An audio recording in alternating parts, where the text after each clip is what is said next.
អ្នកខ្ញុំជឿផានីនាងចង់ឈ្មោះហាមិនឆៃអ្នកខ្ញុំឈ្មោះឈើសនីតានាងខ្ញុំឈ្មោះបងជីវ័នអ្នកខ្ញុំឈ្មោះហេងសរៃលក្ខណាពួកយើងជានិស្សិតដែលមកពីវិទ្យាស្ថានវិទ្យាសាស្ត្រសុខាភិបាលខេមរភូមិន្ទហើយពួកយើងមកពីក្រុម KP2418 ដែលទទួលបានជ័យលាភីលេខ3ក្នុងការប្រកួតទៅលើអត្ថបទស្រាវជ្រាវ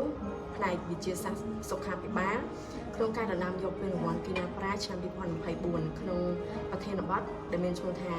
ការប្រើប្រាស់ផ្លែញឬផ្លែញប្រូបាតិកក្នុងការគ្រប់គ្រងការឈឺចាប់នៅចំនួនរលាកសន្លាក់ក្នុងចំណោមប្រជាជននៅខេត្តកណ្ដាលនៃប្រទេសកម្ពុជាគ្នាយើងនិយាយចឹងឯងចង់សួរថាមិនបានពួកយើងស្រេចចិត្តចូលរួមក្នុងការប្រកួតកម្មវិធីគីណាចំពោះខ្ញុំដោយសារតកតងជាមួយនឹងការធ្វើហ្នឹងយើងចង់ដឹងថាគេធ្វើ research ហ្នឹងធ្វើបែបណាប្រសិនវាហ្នឹងធ្វើពីណាទៅណាអីចឹងបើសម្រាប់ខ្ញុំវិញគឺចង់ទទួលបាននៅបទពិសោធន៍ហើយនឹងចំណេះដឹងថ្មីបើចំពោះខ្ញុំវិញខ្ញុំចង់ដឹងថាការសរសេរ research ហ្នឹងគេសរសេរបែបណាហើយការប្រមូលឯកសារឬក៏ការទាញយកឯកសារហ្នឹងគេយកមកពីពិភពណាអីចឹងទៅហើយក៏ខ្ញុំចង់បានបទពិសោធន៍ថ្មីដូចពីតាគាត់និយាយចឹង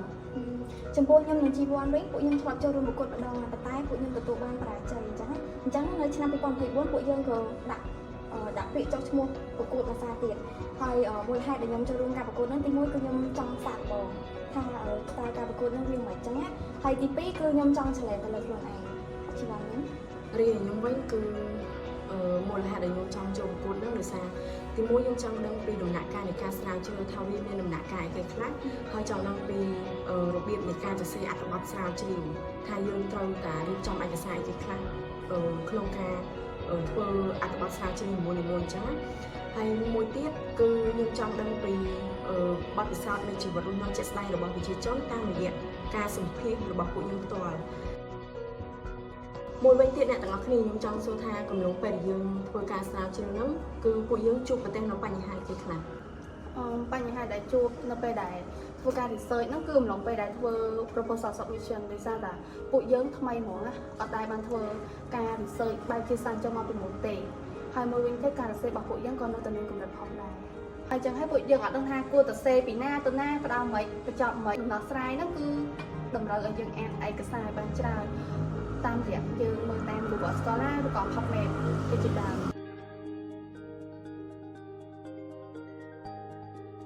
តើអ្វីទៅគឺជាចំណាប់អារម្មណ៍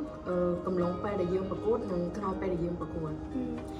ចាប់តាំងពីចូលរួមប្រកួតរហូតដល់បញ្ចប់ការប្រកួតហ្នឹងគឺពួកយើងទទួលបាននៅបទពិសោធន៍ក៏ដូចជាចំណេះដឹងជាច្រើនហើយបទពិសោធន៍ដែលពួកយើងទទួលបានទី1គឺពួកយើងចេះធ្វើការងារជាក្រុមភាសាតែពួកយើងត្រូវជួបគ្នាណាត់គ្នាទាំងជួបគ្នានៅផ្ទាល់និងតាមអនឡាញអញ្ចឹងវារយៈពេល6ខែដែរហើយទី2គឺពួកយើងមានបទពិសោធន៍ទាក់ទងនឹងការចុះខេត្តដោយសារតែអត្ថបទរបស់ពួកយើងគឺរើសទាក់ទងនឹងការជំរឿនប្រជាជននៅក្នុងខេត្តកណ្ដាលអញ្ចឹងពួកយើងត្រូវការចុះខេត្តconnect ឬក៏តាក់ទងផ្ទាល់ជាមួយនឹងប្រជាជនអញ្ចឹងណាហើយចំណេះដឹងដែលពួកយើងទទួលបានគឺពួកយើងចេះធ្វើការ research យើងដឹងថាការ research ហ្នឹងវាមាន process បែបណាអញ្ចឹងយើងចេះធ្វើ proposal ចេះធ្វើ report ការវិភាគទិន្នន័យក៏ដូចជាចេះធ្វើ slide ធ្វើអីហើយអ្វីដែលយើងទទួលបានកាន់តែពិសេសហ្នឹងគឺយើងចេះគិតគូរពិចារណាបានវែងឆ្ងាយជាងមុនចេះតស៊ូចេះអត់ធ្មត់អញ្ចឹងណាហើយអ្វីដែលពិសេសជាងនេះហ្នឹងគឺពួកយើងទទួលបានភាពក្លាហានដោយសារតែខាងកម្មវិធីហ្នឹងគេបើកឱកាសឲ្យនិស្សិតឡើងធ្វើបទបង្ហាញដើម្បីបង្ហាញនៅភាពក្លាហានក៏ដូចជាចំណេះដឹងជាចុងក្រោយតើអ្នកទាំងអស់គ្នាមានសារអ្វីដែលចង់ផ្ដាច់ផ្ដាំទៅអ្នកដែលគាត់មិនទាន់បានដាក់ពាក្យចូលប្រកួតប្រជែងហើយនឹងអ្នកដែលគាត់បានដាក់ពាក្យរួចហើយតែទទួលបានបរាជ័យពួកយើងសូមលើកទឹកចិត្តដល់សិស្សបងចំនួនក្រោយឲ្យចូលរួមដាក់ពាក្យប្រកួតកម្មវិធីគីណាប្រៃនៅឆ្នាំ2025ឲ្យបានកាន់តែច្រើន